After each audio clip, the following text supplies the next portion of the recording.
갈라디아서 1장. 사람들이 뽑은 것도 아니요 사람들이 보낸 것도 아니요 예수 그리스도와 그분을 죽은 사람 가운데서 살리신 하나님 아버지께서 사도로 삼으셔서 사도가 된 나 바울이 나와 함께 있는 모든 형제들과 함께 갈라디아에 있는 여러 교회에 이 편지를 씁니다. 하나님 우리 아버지와 주 예수 그리스도께서 여러분에게 은혜와 평안을 주시기를 바랍니다. 예수님께서는 하나님 우리 아버지의 뜻을 따라 이 악한 세상에서 우리를 건지시고 우리 죄를 씻기 위해 자기 몸을 바치셨습니다. 하나님께 영원토록 영광이 있기를 빕니다. 아멘. 하나님께서 그리스도의 은혜로 여러분을 부르셨는데 여러분이 이렇게 빨리 다른 복음을 믿는다고 하니 놀라지 않을 수 없습니다. 실제로 다른 복음은 없습니다. 그러나 어떤 사람들이 여러분을 혼란스럽게 하여 그리스도의 복음을 바꾸려 하고 있습니다. 우리는 여러분에게 복음을 전했습니다. 그러므로 우리든지 하늘에서 온 천사든지 우리가 전한 복음이 아닌 다른 것을 전한다면 그는 저주를 받아 마땅합니다. 내가 전에도 말했지만 이제 다시 말합니다. 여러분이 이미 받은 복음 외엔 다른 것을 전하는 사람이 있다면 그는 저주를 받아야 합니다. 내가 사람의 마음에 들게 하려는 것처럼 보입니까? 그렇지 않습니다. 나는 오직 하나님의 마음을 기쁘시게 하려는 것뿐입니다. 내가 사람을 기쁘게 하려고 한다면 나는 그리스도의 종이라고 할 수 없습니다. 형제들이여, 내가 여러분에게 전한 복음은 사람들에게서 나온 것이 아니라는 것을 알기 바랍니다. 그것은 내가 사람에게서 얻은 것도 아니고 사람에게서 배운 것도 아닙니다. 그것은 예수 그리스도께서 내게 보여주신 것입니다. 여러분은 내가 어떻게 살아왔는가를 들었을 것입니다. 나는 유대교에 속한 사람이었습니다. 나는 하나님의 교회를 몹시 박해했을 뿐만 아니라 아예 없애버리려고까지 계획했습니다. 나는 나와 나이가 비슷한 다른 유대인들보다 더 열심히 유대교를 믿었습니다. 또한 그 누구보다도 조상들의 전통을 지키는 데 열심이었습니다. 그러나 내가 태어나기 전부터 하나님께서는 나를 따로 세우셔서 은혜로 나를 부르셨습니다. 그래서 나에게 하나님의 아들에 관한 복음을 이방인에게 전하게 하시려고 하나님께서 그 아들을 내게 보이셨습니다. 하나님께서 나를 부르셨을 때에 나는 어떤 혈육을 통해서도 가르침이나 도움을 받지 않았습니다. 나보다 먼저 사도가 된 사람들을 만나기 위해 예루살렘으로 올라가지도 않았습니다. 오히려 나는 곧바로 아라비아로 갔다가 다마스커스로 돌아갔습니다. 3년 뒤에 나는 베드로를 만나려고 예루살렘으로 가서 그와 보름 동안을 함께 지냈습니다. 그리고 주님의 동생 야고보 외에는 그 어떤 다른 사도도 만나지 않았습니다. 내 말이 거짓이 아니라는 것은 하나님께서 아십니다. 그 후로 나는 시리아와 길리기아 지방으로 갔습니다. 유대에 있는 그리스도의 교회들은 나를 한 번도 만나지 못했습니다. 다만 나에 대해서 한때 우리를 박해했던 이 사람이 지금 박해하던 그 믿음을 전하고 있다는 말만 들었을 뿐입니다. 그래서 이 성도들은 나로 인해서 하나님께 찬양했습니다. 2장. 14년이 지나서 나는 다시 예루살렘으로 갔습니다. 이번에는 바나바와 디도를 데리고 갔습니다. 예루살렘으로 간 것은 하나님께서 그렇게 하라고 계시하였기 때문입니다. 나는 거기에서 교회의 지도자들을 만났습니다. 그들과 따로 만나서 내가 이방인들에게 전하는 복음을 설명해 주었습니다. 그것은 내가 전에 한 일이나 지금 하고 있는 일이 헛되지 않기를 바랐기 때문입니다. 나와 함께 있던 디도는 비록 그리스 사람이지만 나는 그에게 억지로 할례를 베풀지는 않았습니다. 오직 가운데 거짓 형제들이 몰래 들어왔기 때문에 우리는 이 문제에 대해서 이야기를 했습니다. 그들은 우리를 다시 율법의 종으로 만들고 그리스도 예수 안에서 우리가 누리는 자유를 엿보려고 정탐꾼처럼 끼어들었습니다. 그러나 우리는 그 거짓 형제들의 뜻을 조금도 따르지 않았습니다. 우리는 복음의 진리가 늘 여러분과 함께 있기를 바랍니다. 저 귀하다고 하는 사람들도 내가 전하는 복음을 바꾸지 못했습니다. 그들이 귀한 사람이든 아니든 그것은 중요하지 않습니다. 하나님께서는 사람을 겉으로 판단하지 않으시기 때문입니다.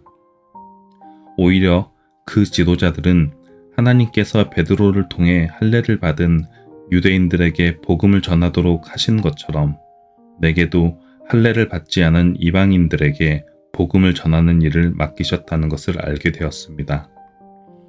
하나님께서는 베드로에게 유대인을 위해 사도로 일할 권리를 주셨고 내게는 이방인을 위해 사도로 일할 권리를 주셨습니다. 지도자로 인정받던 야고보와 베드로와 요한은 하나님께서 내게 주신 특별한 은혜를 깨닫고 바나바와 나를 인정했습니다. 그리고 그들은 바울과 바나바여 그대들은 이방인에게 가십시오. 우리는 유대인에게 가겠습니다라고 말했습니다. 그들은 우리에게 한 가지 곧 가난한 사람들을 기억해 달라고 부탁했는데 그것은 사실 내가 힘써 해오던 일입니다. 베드로가 안디옥에 왔을 때 그가 잘못한 일이 있어서 내가 그를 대면해서 나무랐습니다. 베드로가 안디옥에 와서 이방인들과 함께 먹고 있는데 야고보가 보낸 유대인들이 오자 먹는 것을 그만두고 그 자리에서 물러갔습니다. 그는 할례를 받은 유대인들을 두려워했던 것입니다.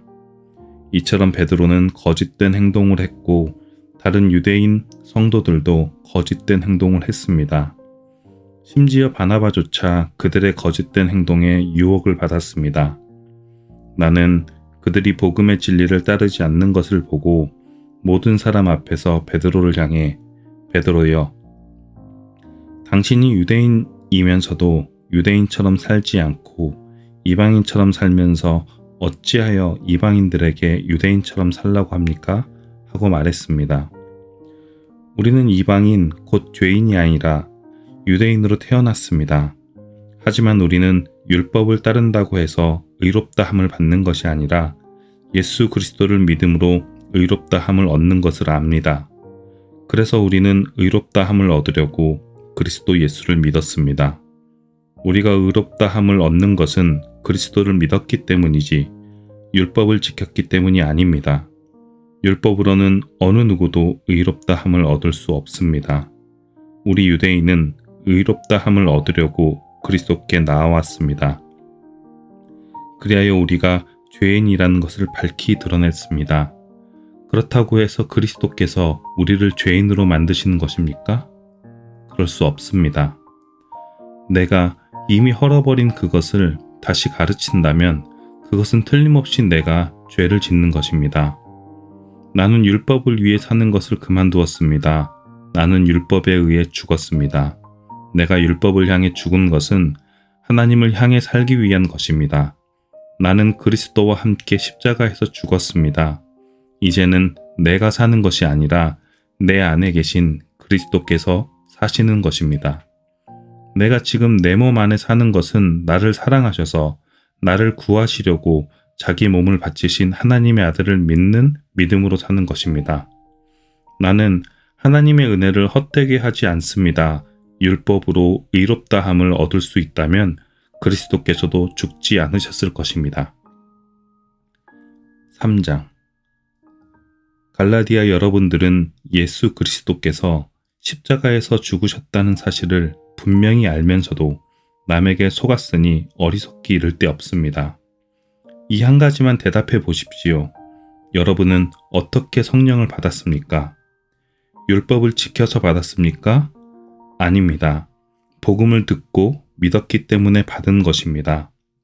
성령 안에서 살기 시작하다가 이제 와서 다시 자기 힘으로 살려고 하다니 여러분은 참으로 어리석습니다. 그렇게 많은 고난을 경험했는데도 그 모든 것이 다 헛일이었습니까? 그렇지 않기를 바랍니다.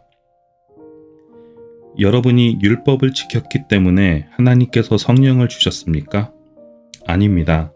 여러분이 율법을 지켰기 때문에 하나님께서 여러분 가운데서 기적을 일으키셨습니까? 아닙니다. 하나님께서 성령을 주시고 기적을 일으키신 것은 여러분이 복음을 듣고 믿었기 때문입니다. 성경에도 아브라함에 대해서 같은 말씀이 있습니다. 아브라함이 하나님을 믿으니 하나님께서 아브라함의 믿음을 받으시고 그를 의롭다고 여기셨다. 그러므로 여러분은 믿음으로 사는 사람이 참 아브라함의 자녀라는 것을 알아야 합니다. 또 성경은 장차 일어날 일, 곧 하나님께서 이방인을 믿음으로 의롭게 하여 줄 것을 미리 일러주셨습니다.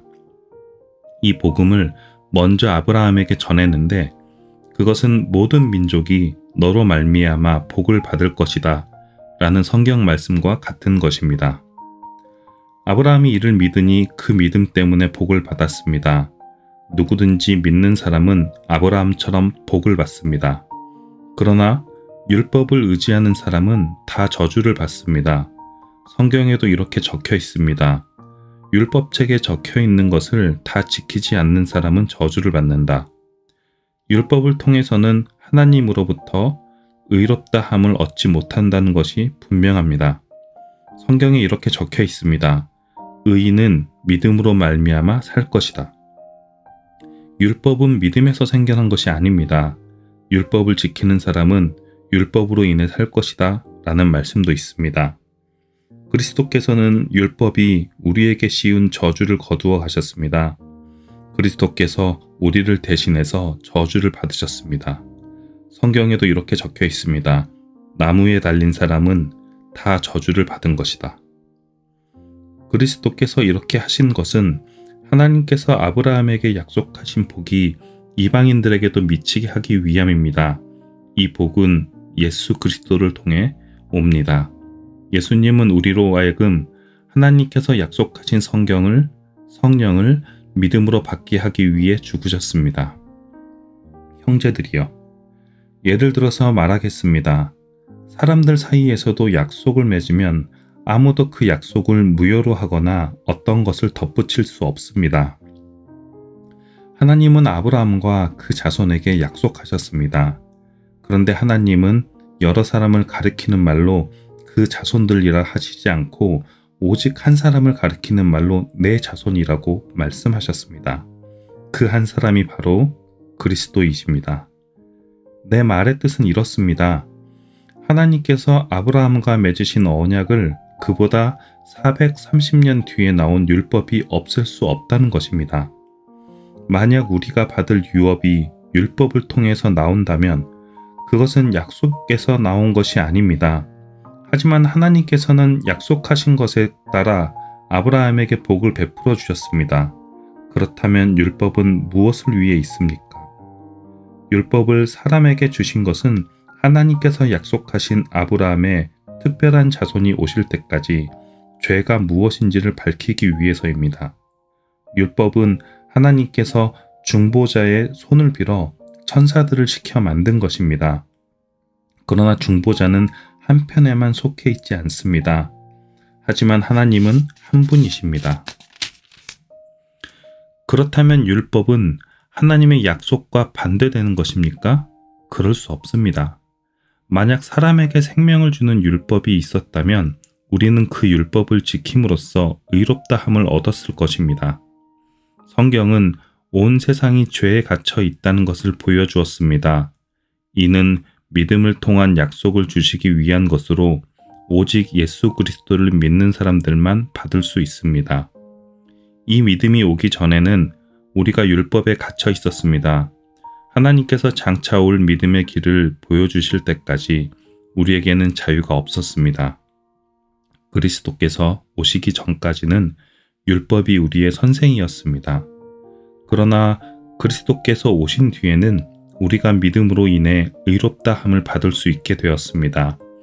이제 믿음의 길이 나타났으므로 다시는 우리가 율법에 갇혀 있을 수 없습니다.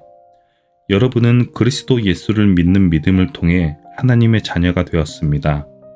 여러분은 모두 세례를 받아 그리스도와 연합하였으며 그리스도로 옷을 삼아 입었습니다.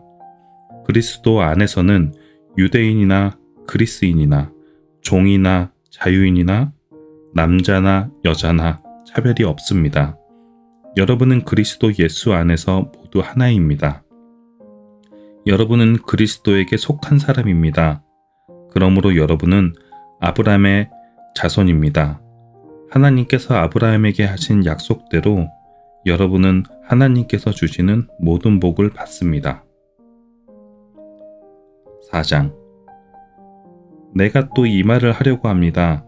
아버지의 재산을 물려받을 사람이 아이라면 그가 모든 것의 주인이라 하더라도 종과 다를 것이 없습니다. 어른이 되기 전까지는 그를 돌봐줄 사람의 말을 따라야 합니다. 그러나 그 아버지가 정한 때가 이르면 자유인이 됩니다. 이와 마찬가지로 우리도 전에는 어린아이와 같았습니다. 우리는 이 세상의 헛된 가르침 아래서 종 노릇을 했습니다. 그러나 정한 때가 이르자 하나님께서 자기 아들을 보내셨습니다. 그 아들은 여자에게서 낳고 율법 아래에 살았습니다. 그것은 율법 아래에 있는 사람들을 구원하셔서 그들을 자기 자녀로 삼으시기 위해서입니다. 여러분은 하나님의 자녀입니다. 그래서 하나님께서 그 아들의 영을 여러분 마음에 보내주셔서 여러분이 하나님을 아버지, 사랑하는 아버지라 부를 수 있게 하셨습니다. 여러분은 이제 종이 아니라 하나님의 자녀입니다. 여러분이 하나님의 자녀가 되었으므로 하나님께서 여러분에게 유업을 주실 것입니다. 옛적에는 여러분이 하나님을 알지 못하여 사실 신이 아닌 것들에게 종노릇을 했습니다. 그러나 이제는 여러분이 참 하나님을 압니다. 뿐만 아니라 하나님께서 여러분을 아십니다. 그런데 어찌하여 전에 여러분이 따르던 약하고 헛된 가르침으로 다시 돌아가려 합니까? 어찌하여 그런 것들에게 종노릇하려 합니까? 여러분은 아직도 날과 달과 계절과 해를 섬기고 있습니다. 그러니 내가 여러분을 위해 애쓴 것이 헛된 일이 될까 두렵습니다. 형제들이여, 내가 여러분과 같이 되었으므로 여러분도 나와 같이 되기를 바랍니다. 이제까지 여러분은 내게 잘해 주었습니다. 여러분도 알다시피 내가 여러분에게 처음으로 복음을 전하게 된 것은 내 몸의 병 때문이었습니다. 내 병이 여러분에게는 짐이 되었을 텐데도 여러분은 나를 미워하거나 저버리지 않고 하나님의 천사나 예수 그리스도처럼 맞아주었습니다. 그때에는 여러분에게 기쁨이 가득하더니 지금은 그 기쁨이 어디로 갔습니까? 지금 기억하기로 그때에는 여러분이 할 수만 있다면 여러분의 눈이라도 빼어줄 정도였습니다. 그런데 내가 이제는 진리를 말함으로 여러분과 원수가 되었습니까? 그 사람들이 열심히 여러분을 설득하는 것은 여러분을 위해서가 아니라 우리를 배반하고 그들만을 따르도록 하는 것입니다. 사람들이 좋은 뜻으로 여러분에게 관심을 보인다면 그것은 내가 여러분을 떠나 있을 때나 여러분과 함께 있을 때나 마찬가지로 좋은 일입니다. 내 자녀들이여, 여러분이 참으로 그리스도가 같이 되기까지 나는 여러분을 위해 다시 아기를 낳는 어머니의 고통을 느낍니다. 내가 지금이라도 여러분을 만나 내 말투를 바꾸었으면 좋겠습니다. 여러분 일에 대해 어떻게 해야 할지 모르겠습니다. 여러분 가운데는 모세의 율법 아래에 있으려는 사람이 있습니다. 말해 보십시오.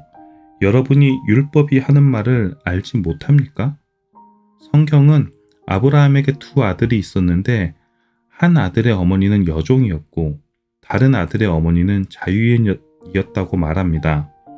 여종에게서 난 아브라함의 아들은 육체를 따라 태어났으나 자유인에게서 난 아들은 하나님의 약속을 따라 태어났습니다.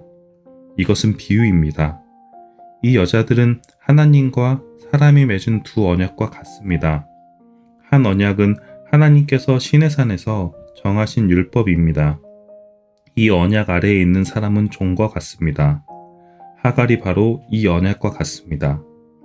이 하갈은 아라비아에 있는 시내 산과 같으며 지금 이 땅에 있는 예루살렘과도 같습니다. 하갈 자신도 종이며 그 후손들도 율법에 매인 종입니다. 그러나 위에 있는 하늘의 예루살렘은 자유스러운 여자와 같습니다. 그는 우리 어머니입니다. 성경에 이렇게 적혀 있습니다. 아기를 낳지 못하는 여자여 기뻐하여라. 아기를 낳는 고통을 느껴보지 못한 여자여 노래하며 외쳐라. 남편이 있는 여자보다 내 자녀가 더 많을 것이다. 형제들이여, 여러분은 이삭과 같이 하나님의 약속을 따라 태어난 하나님의 자녀입니다. 사람의 방법으로 태어난 아들이 성령의 방법으로 태어난 아들을 괴롭혔듯이 지금도 그러합니다. 그러나 성경이 무엇을 말합니까? 여종과 그 아들을 내어 쫓아라. 자유인의 아들은 아버지의 것을 다 물려받으나 여종의 아들은 아무것도 받지 못할 것이다. 그러므로 형제들이여, 우리는 여종의 자녀가 아니라 자유한 여자의 자녀입니다. 5장. 그리스도께서 우리를 해방시키셔서 우리는 자유롭게 되었습니다. 그러므로 굳게 서서 다시는 율법의 종이 되지 마십시오. 나 바울의 말을 들어보십시오. 여러분이 할례를 받고 율법으로 돌아간다면 그리스도는 여러분에게 아무런 도움이 되지 못합니다. 내가 다시 모든 사람에게 경고합니다. 여러분이 만약 할례를 받는다면 여러분은 율법 전체를 지켜야 합니다. 여러분이 율법을 지켜서 의롭다 함을 얻으려 한다면 여러분은 그리스도에게서 끊어지고 하나님의 은혜에서 멀어지게 됩니다. 그러나 우리는 성령의 도우심을 받아 믿음으로 의롭다 여김을 받는 이 소망을 간절히 기다립니다. 우리가 그리스도 예수 안에 있다면 할례를 받았느냐 받지 않았느냐는 중요하지 않습니다. 중요한 것은 사랑으로 말미암아 나타나는 믿음뿐입니다. 여러분은 지금까지 잘 달려왔습니다. 그런데 누가 여러분을 막아 진리를 따르지 못하게 합니까? 그런 유혹은 여러분을 부르신 분에게서 나오지 않았습니다. 조심하십시오. 적은 누룩이 반중 모두를 부풀게 합니다. 그러므로 나는 여러분이 그런 다른 생각들을 따르지 않을 줄로 믿습니다. 누구든지 여러분을 혼란하게 하는 사람은 심판을 받을 것입니다. 형제들이여, 나는 할례를 받아야 한다고 가르치지 않습니다. 내가 할례를 가르친다면 어째서 아직도 박해를 받겠습니까? 내가 지금 할례를 가르쳤다면 십자가를 전하는 어려움도 사라졌을 것입니다.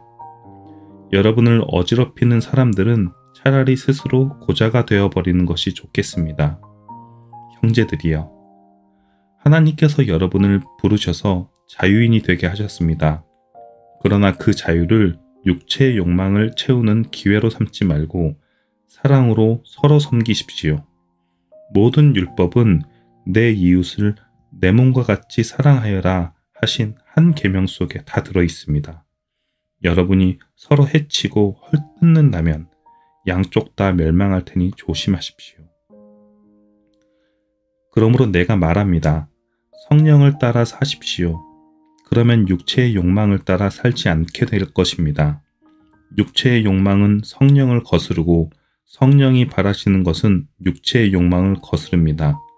이 둘은 서로 반대되는 것이므로 여러분의 욕망대로 살 수 없게 합니다. 성령께서 이끄시는 대로 살면 여러분은 율법 아래에 있지 않게 됩니다. 육체가 하는 일은 분명합니다.